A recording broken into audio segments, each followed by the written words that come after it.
Okay, so I start hearing this banging upstairs, and I just chalk it up to the neighbors being drunk because they're crazy idiots like us.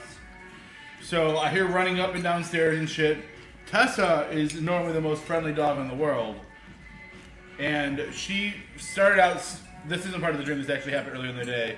She snarled and bit at Neil, snarled at Ashley, which is fucking unheard of, and then it was whatever. I went to bed. Whose dog is it? Is it yours or hers? Hers. My dog. And does your dog ever do that kind of stuff? No. Okay. So I finally fall asleep, and I have this dream where I'm hanging out with my brother and this other guy, this younger, kind of seemed cool but had this sinister look about him. So we're I don't know, I'm partying with him or something like that, but we're hanging out. All of a sudden I can't fucking breathe. I'm freaking out. This is in the context of your dream still. Yeah, still, but also it's actually happening because I wake up in a. We'll get to that. So in the dream, I'm fighting this thing off, and it keeps just coming at me and coming at me. I'm having a hard, and I can hear myself out loud in real life struggling to breathe. Something you can easily chalk up to sleep apnea or something like that. So when I finally do fight this thing off, I wake up with a jerk, covered in sweat, panicking, thinking, holy shit, I just almost died. So then it comes to, I hear more banging, and now it's getting louder and closer. I hear the front door open and footsteps come around. I think Rudy, the third guy that lives here, I'm thinking he just came home late because he does that sometimes. So I was like, no big deal, it's Rudy. And I hear the footsteps in the house, and I'm like, still Rudy, still Rudy. Stands outside the front door of my room. And I'm like, why the fuck would that happen?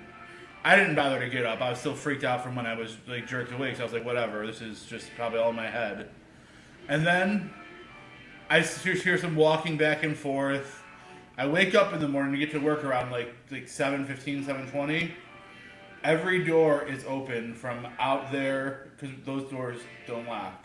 So that door's open. The one that you walk in to get to that door is open. It's cold. I mean, it was cold this morning, but it was freezing cold in here, unbearably cold, and I could take the cold. And I just... Was your front door open? Yeah. Wow. Both doors were open, yeah.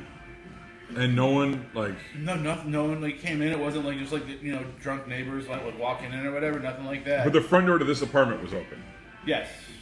So not to the outside, not to the outside.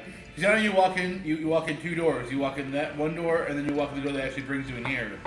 Those were both open, wide open too. Not something could have just cracked a little bit. These are wide the fuck open, and it just freaked me the fuck out. I was like, I gotta get out of here. I gotta get to work.